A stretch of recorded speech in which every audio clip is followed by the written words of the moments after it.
mur à pêche, s'il y a un truc génial, c'est qu'à l'intérieur, on se sent complètement libre. On se sent plus du tout dans la ville, on n'est plus dans la turpitude de la ville, on est à la campagne. On est perdu quelque part dans un autre espace. Un espace où il y a des murs qui créent un labyrinthe qui n'ont pas été faits pour séparer des espaces, mais pour faire pousser les choses.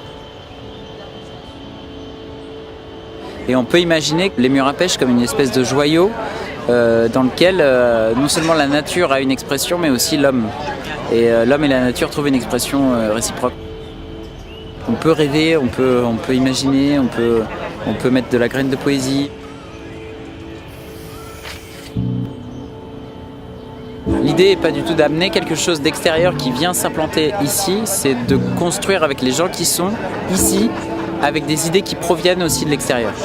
Pour les faire accepter, pour les faire réfléchir, pour les faire rebondir, pour remuer un peu la machine et remuer l'esprit, quoi, pour arriver à quelque chose de fou.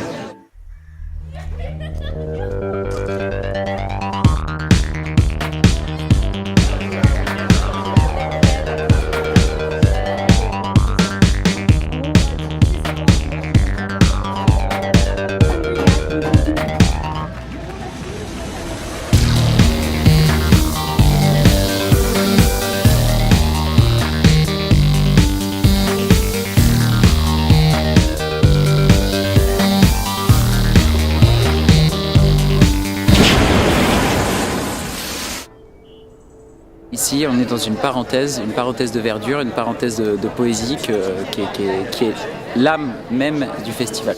Une multitude d'espaces dans lesquels on se perd. En tout cas, au mur à pêche, il y a toute une diversité de gens qui est complètement hétéroclite, des gens qui sont fervents, qui sont des gens qui n'ont pas forcément toujours la place d'expression ailleurs et qui viennent l'exprimer à l'intérieur des murs à pêche, par le jardin, par l'art, par la rencontre.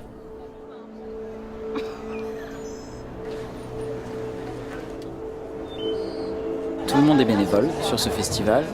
On arrive à peu près 250, peut-être 250-300 personnes qui viennent aider au festival. Donc moi je mélange à la fois les bénévoles et les artistes, parce que du coup en fait les bénévoles aussi font des prestations artistiques à l'intérieur. Il y a des gens qui sont comédiens qui viennent intervenir dans le festival.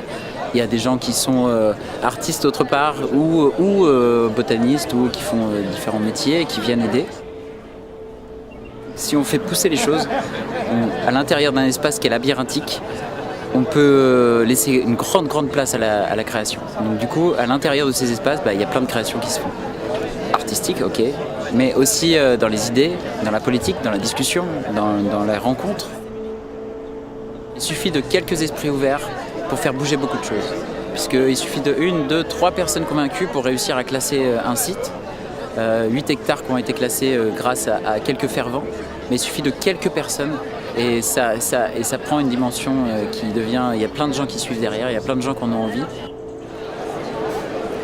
Quoi, Julien, quoi?